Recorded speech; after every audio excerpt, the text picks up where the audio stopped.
Salut tout le monde, c'est Bartholoméo Patrick. Alors on se retrouve aujourd'hui pour une nouvelle vidéo review figurine.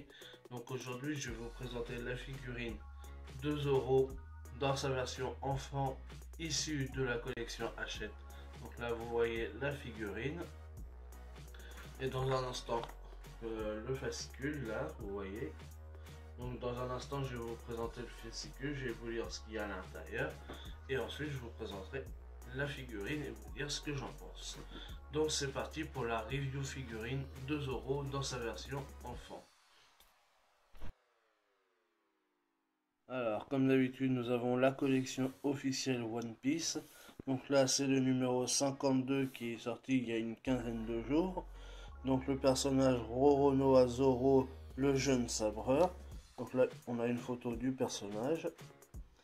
Donc dans ce numéro, la figurine de Roronoa Zoro plus le poster. Donc là, la collection Hachette. Et de l'autre côté, nous avons le logo de la Toei Animation. Donc voilà, ça c'est pour la première page du fascicule. Donc là, comme d'habitude, nous avons le sommaire.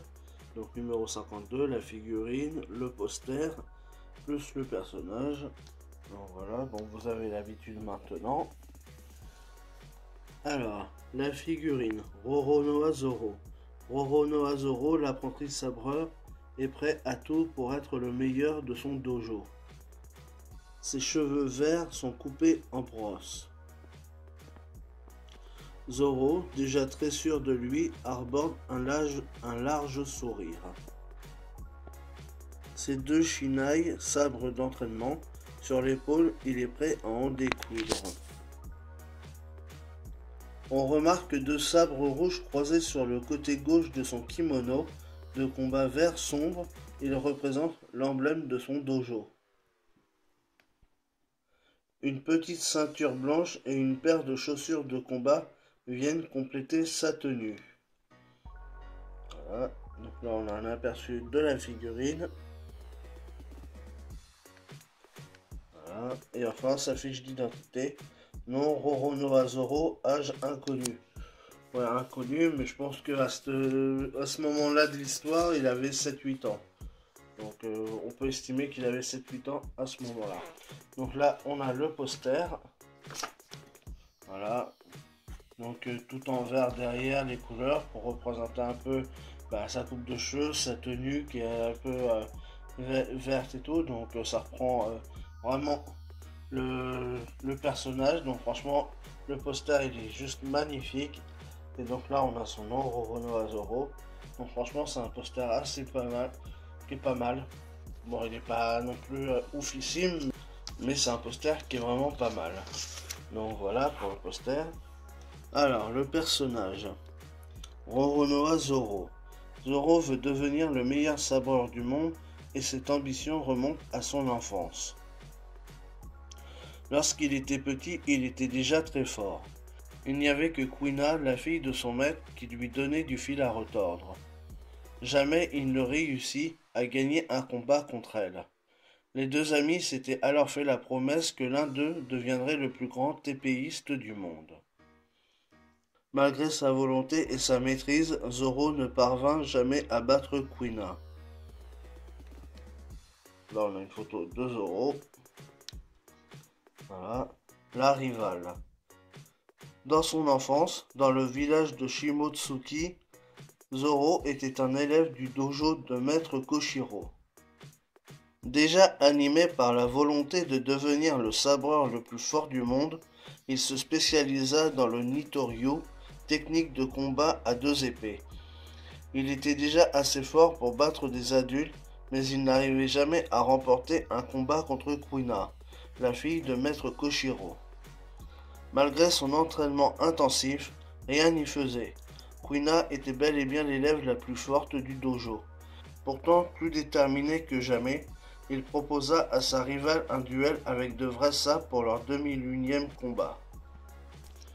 Zoro n'oubliera jamais la promesse qui le lie pour toujours à Kuina. Il n'a d'autre choix pour l'honorer que de devenir le meilleur épéiste.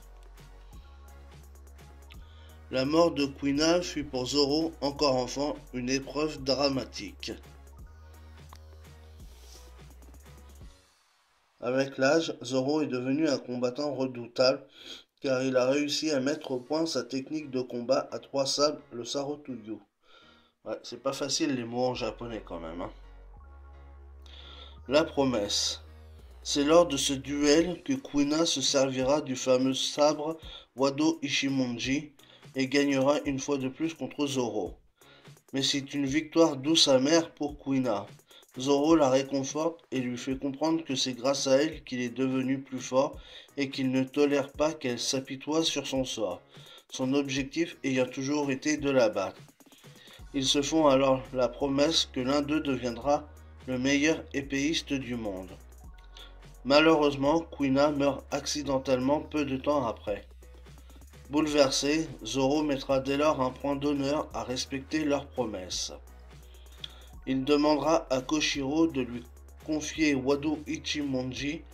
Il développera par la suite le Santoryu, sa fameuse technique de combat à trois sabres. Kuina. Un peu plus âgée que Zoro, Kuina était la fille de Koshiro, maître du dojo du village de Shimotsuki. Elle était l'élève la plus douée et Zoro n'avait jamais pu la vaincre.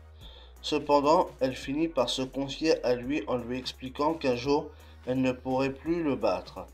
Elle savait qu'en grandissant, cela lui deviendrait plus difficile de battre un garçon. Et oui, elle lui explique que comme elle est une fille, quand elle sera plus grande, elle aura plus de poitrine, donc du coup, ça sera plus compliqué pour elle. Seulement quand on voit Tashigi qui lui ressemble comme deux gouttes d'eau, on voit bien que même une femme peut y arriver à manier correctement une épée. Ce qui troublera d'ailleurs Zoro dans la suite des épisodes. Enfin bref, là est autre chose. Donc voilà, ça c'était pour Zoro. Donc le prochain numéro qui est sorti cette semaine, ce sera Ener. Donc je vais tourner la vidéo en même temps que celle-là. Donc voilà, bon, la figurine est dégueulasse, comme vous pouvez le voir maintenant. Donc de toute façon, je vous montrerai ça dans le prochain numéro, donc enfin dans la prochaine vidéo. Donc la figurine de 12 cm environ, photo non contractuelle. Donc voilà. Donc ça c'était pour le fascicule de Zoro dans sa version enfant. Et donc tout de suite, on va passer à la figurine en elle-même. Allez, c'est parti. Voilà la figurine, comment elle se présente. Donc c'est une figurine qui mesure 4 à 5 cm je crois. Donc franchement d'aspect général elle est vraiment pas mal du tout. Donc on va regarder ça en détail. Donc au niveau de son visage franchement c'est pas mal du tout, hein. On voit qu'il a un joli sourire. Les cheveux ils sont bien faits. Ça fait des reflets et tout donc ça c'est pas mal du tout, hein. Franchement il y a une bonne qualité au niveau du cheveu. Les sabres en bois là. Bon, on voit que c'est du plastique, hein, parce que ça se tord dans tous les sens, mais bon, c'est quand même pas mal fait. Sa main, bon, elle a été un petit peu travaillée, hein, on voit quand même les doigts et tout. Donc on voit quand même qu'il tient les bâtons, donc ça c'est pas mal.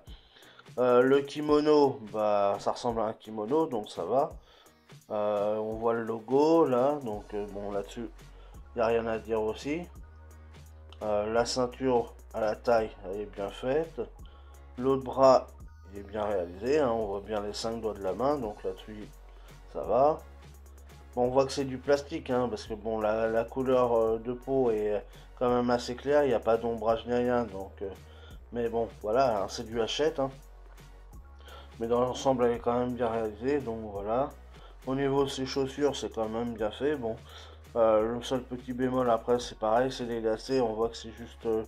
on a l'impression que c'est juste collé dessus, hein. Attendez, je vais essayer de vous mettre ça correctement.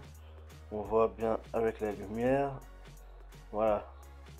Donc là, on voit que c'est juste collé, hein, dessus. C'est pas travaillé à fond, mais c'est pas mal quand même. Donc, à part la taille, mais bon, c'est logique par rapport aux autres figurines, hein. Donc, la taille, elle est respectée par rapport aux autres figurines. Donc là-dessus, il n'y a rien à dire, hein. Non, dans l'ensemble, c'est une bonne figurine qui a été plutôt bien faite. Donc voilà, il n'y a pas grand chose à dire sur cette figurine, hein, elle est plutôt sympatoche.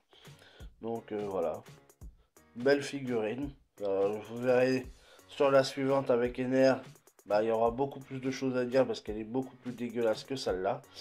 Enfin bref, donc voilà, pour cette petite figurine, 2 euros dans sa version Hachette et version enfant. Donc voilà, à présent cette vidéo est terminée. Donc si vous avez aimé, n'hésitez pas à liker, à laisser des commentaires, à mettre un petit pouce bleu parce que ça fait toujours plaisir. Et puis nous, on se retrouve pour de prochaines aventures et de nouvelles vidéos sur One Piece, bien évidemment. Allez, salut tout le monde!